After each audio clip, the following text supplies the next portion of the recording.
This is The Strange Recital, a podcast about fiction which questions the nature of reality.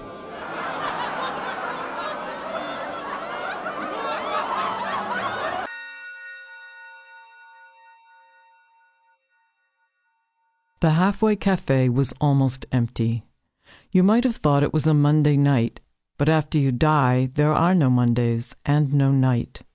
There is no work here, no weekends. You might have thought it would be enjoyable not having to work. And for the ones upstairs, I believe it is. For us, we just get obsessed with the people we left behind, since they're our ticket upstairs. And it's frightening how little they think of us. Absolutely frightening. When I first arrived here, I thought I would be reunited with my daughter. My husband was waiting for me, but Anna was not. When she died, I lit a candle to her every day, every single day for the rest of my life. As it turns out, that devotion helped her make her way upstairs. She came down to visit once for a brief conversation and thanked me. She said I was a good mother. But sometimes I wish, in my worst moments, that I hadn't been quite so good and could have her company here in this pea-soup world. My husband says those thoughts are evil, and I should concentrate on good thoughts.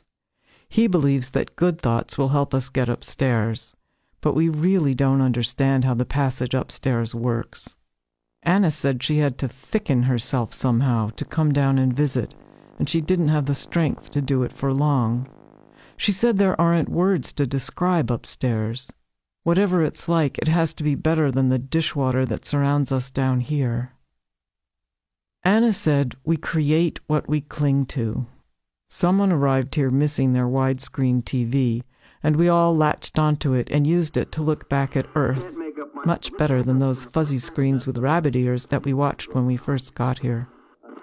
We call them screens because TV watching on Earth was such a habit, but really they're more like windows in our minds, views into the world we used to know. The latest arrival was Lucy. She was pretty disoriented and wouldn't talk to us at first. Of course, we don't have mouths to talk with. It's more like we direct thought towards each other, but it reminds us of talking. The screen was sputtering and flashing as Lucy's friends, her son, and the medical people fussed over her, their feelings flying all over the place, the usual chaos that comes at first as people adjust to the reality of death. Then her funeral came on, more sedate, loud and clear. She perked up as we watched together. It was lovely. About 40 people, not bad for a housewife and mother of one, dying in her 70s. Lucy cried along with the mourners, and I felt her thinning, drifting, as most people do when watching their funerals. But a day of mourning isn't enough to get someone upstairs. It won't last, I told her. My husband hissed at me. I think it's best to prepare people for reality, but he says I am hard-hearted and we should let them enjoy the funeral while they can. I am an obedient wife. You must have been well loved, I said. When my son got married, I joined a bowling league, she whimpered. Most fun I ever had. We're so tight, our team, and I'm the first one to go. Are you from New Jersey? Little Ferry. My son worked in construction there, and my granddaughter lives in Cresskill. That's only 20 miles away. These coincidences are not accidental. Our related thought forms draw us together. Lucy sighed. Oh, it's a shock, I tell you. I was in perfect health, and then a stroke. I'm not ready for this. Let her go back to her funeral, my husband told me. It's the only one she'll ever have, and you're making her miss it. They were lowering the coffin into the ground, and 3 women in green bowling shirts were sobbing loudly. A young couple held hands, looking pale. I'm gonna miss Lillian so much, wailed Lucy. And Bruce, my son, he's been so good to me. His wife cooks me dinner once a week. Hopefully they'll miss you too, I said, and felt my husband glaring at me. "Where's your husband?" I asked. "Oh, we divorced 15 years ago, and he moved to California. He won't come all the way east for this. He has a whole new family." As the women were walking away from the gravesite, arm in arm, the picture began to flicker and blend with another scene.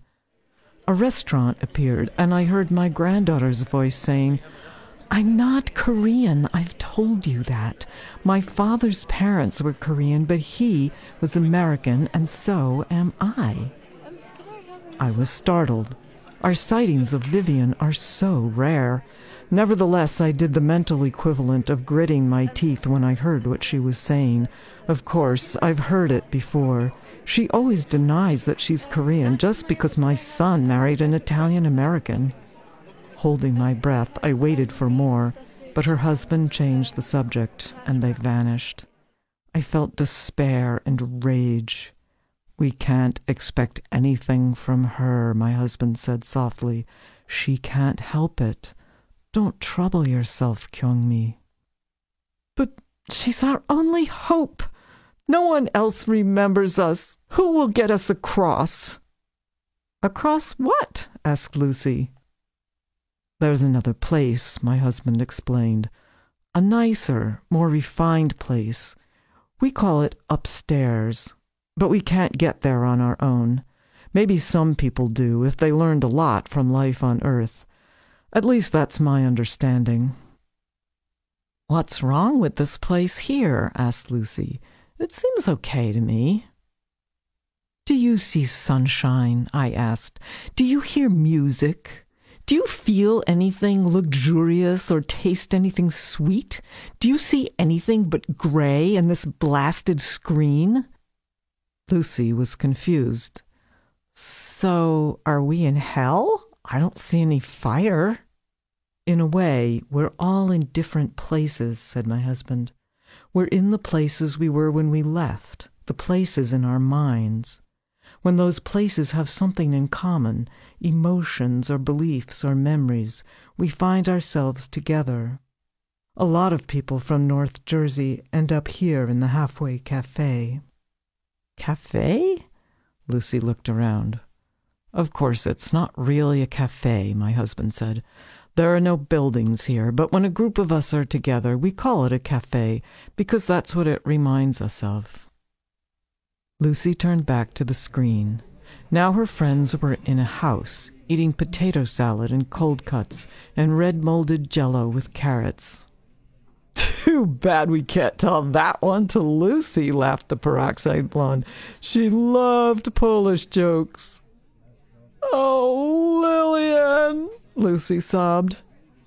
But already I could feel her growing more dense as the morning on Earth lightened up. Seeing Vivian again after so long had rattled me. I pulled my attention away from the screen and wrapped myself in the fog. My husband says he sometimes sees flashes of light in the fog. I never do. Since arriving here, he has become more peaceful, while I have grown more bitter.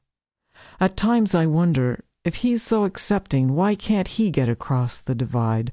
Why doesn't he pop right upstairs? I think I know why. It's because of me. He's still attached to me, and I can't give up my longing for something from below. There's something I need. Salve, love, comfort, relief. The loss of a child is different for a mother who has held that child inside her body, fed that child with milk made from her own blood. No man can understand. Once again I tormented myself with the memory of Anna's death. She was only 6. For 2 weeks I had sat by her side most of the day and night, holding a cloth to catch the blood she coughed up, wishing I could plug my ears against the long bouts of hacking. She cracked a rib from coughing so hard, and the pain would make her cry every time she moved. But mostly she would just lie there, silent, her pinched little face a blank. On her last day, Thomas, who was 10, sat with her in the morning, holding her hand. He'd never done that before, and I wondered if he sensed she was going. My husband came in at lunchtime, his eyes sadder than I'd ever seen them. I sent Thomas away with him. Only females should be present when a girl or woman dies. A few hours later, Anna drifted out of life without a word or a look of goodbye. The worst of it all is that when my son died, he barely stopped here. He and his wife arrived together, killed in a car crash. Her Italian relatives went on for days, eating, drinking, crying, telling stories about the two of them, even singing and dancing. He never did his duty by us, but that noisy family got both of them upstairs. When I turned back to the screen, Lucy's funeral party was beginning to break up. We could hear Lillian wondering if she should claim Lucy's butterscotch-scented bowling ball, and then the screen went blurry. Occasionally a voice would murmur Lucy's name, or we'd see a head bowed, feel a twinge of heartache. There was a long stillness. "Is that it?" Lucy asked at last. "You'll get more glimpses," I said. "They come and go pretty often for a while." "I guess there's no bowling here."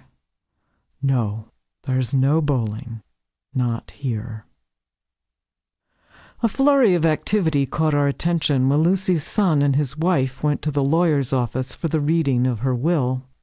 To my surprise, she had left money to her ex-husband, Charlie. "Why?" I asked her. "We were together 18 years. I loved him even though we fought a lot. I was hurt when he left me, but thank God he got up the gumption to leave. It turned out I was much happier living alone." Her ex broke down in tears when the lawyer called him. He decided to go to New Jersey after all and visit her grave. I had a terrible feeling I knew what was coming. We saw Charlie arrive at the cemetery.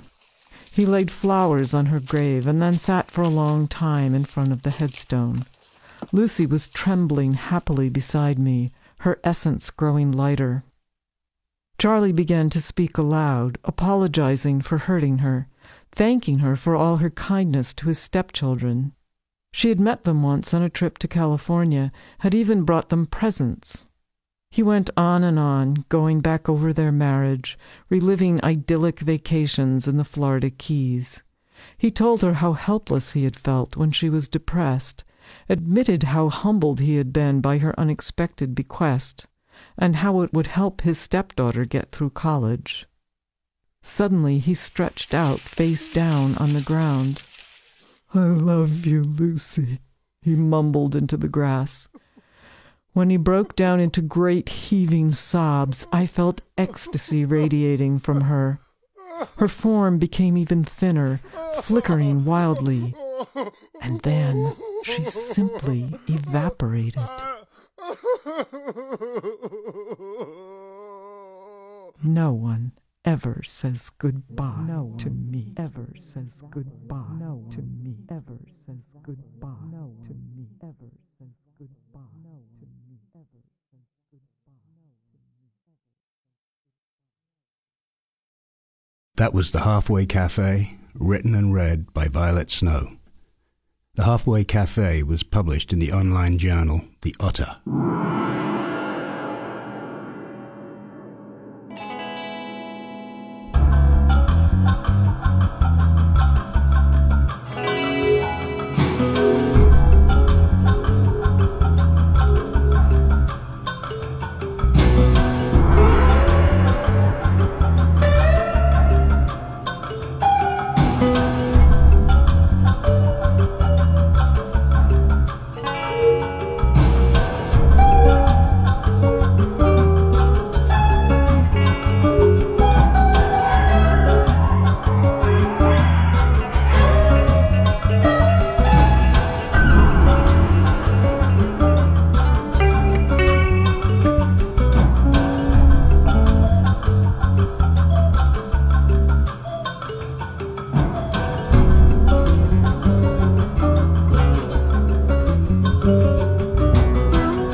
So Brent had written down some questions. I did, yeah, and I brought them with me, but I don't necessarily want to follow them. I just wanted to start by asking you what inspired the Halfway Café. It's inspired by my studies of West African ancestor practices. That's really synchronous. Yes. Oh, is it? Why? Yeah, What happened? I'll tell you later. Okay.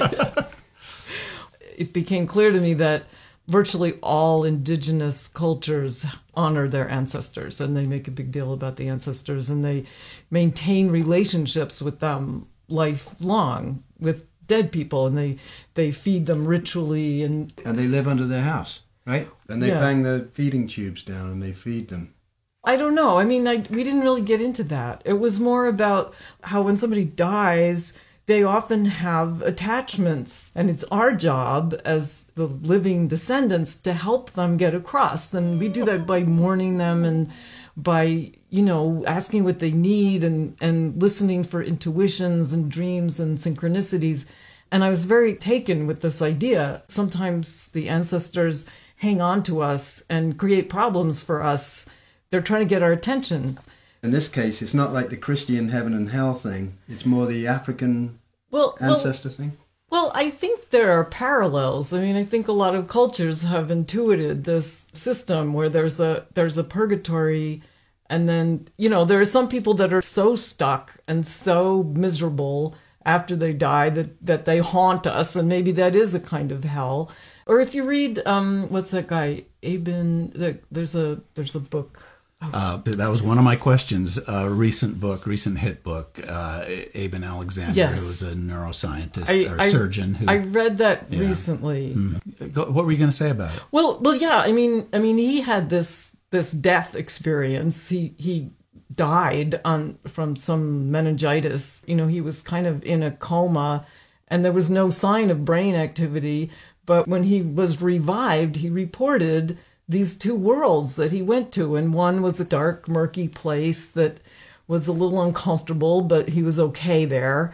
And then he got brought up to a more heaven-like place. I mean, he didn't call it that. Did he see these two places because before he was ill and when he was perfectly okay, and he'd grown up in a culture that religiously, historically sees these two places?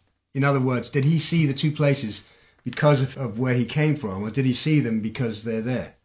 Well, who knows? Yeah. But the point is that the same two places are represented in at least what I learned about the African cultures, where you want to make sure your ancestors don't get stuck in a lower place because they're not going to be happy and they're not going to be fulfilled and they're going to bother you. You're talking about ancestors helping us. Yeah. Whereas in your story, one thing that I found interesting, which sort of goes against the most usual rendition of the afterlife that we hear, it's the opposite. It's the people on Earth, the people still alive, who are helping the dead ancestor by mourning them, allowing them to move on up to the next level or whatever it is. Right. Mm-hmm. But also you're saying that the people alive are helping the ancestors, and if ancestors are helped enough, then they'll be able to help the people that are alive. Right. So it's a kind of well, this is a short story. I couldn't put everything in. I know. Yeah, everything. We wanted to talk about things that are outside the frame. What about the fringe scientific physics theories? Brent mentioned a whole bunch of them, and I knew one of them. This guy Frank Tipler, and the omega point. Where there's a singularity at the end of time, and it's like a reverse Big Bang. Everybody's memory and every possible memory of everybody that has ever existed is sort of intelligence, where the universe becomes a human intelligence. In fact, I had quite a few problems with it, and that it was eschatological in a way. That why human intelligence per se? Why not dog intelligence or fish intelligence?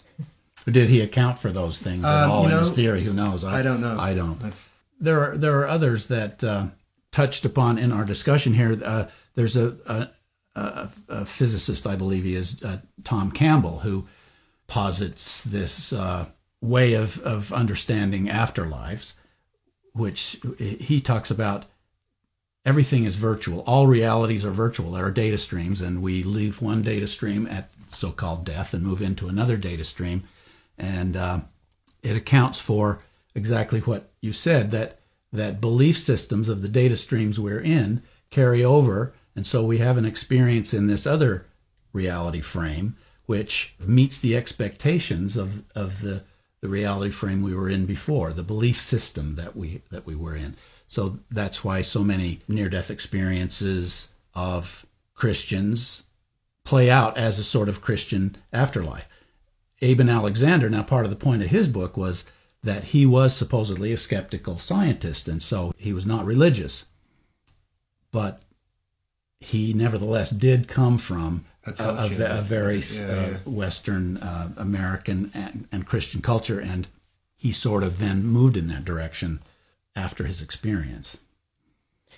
Well, again, I'm just making the point that there's a very similar concept in the African cultures. Yeah. So does that prove that it's universal or real? I don't know, but I find it really interesting. And then that heaven and hell dual thing, I've wondered that's why people have two hands.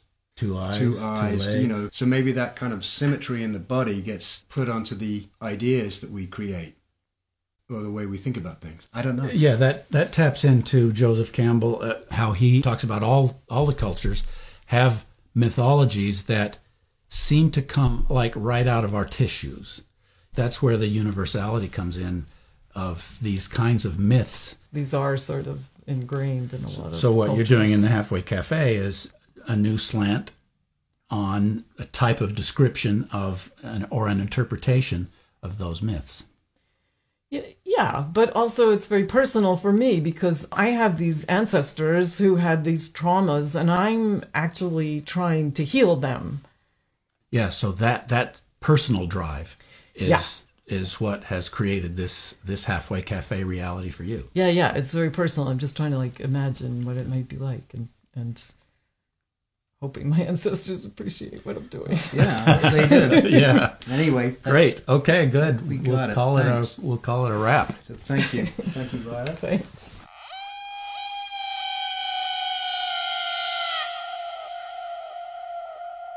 You've been listening to The Strange Recital. To read the episode as text, go to thestrangerecital.com. This is episode 16101. Music by XJ5000. Thank you.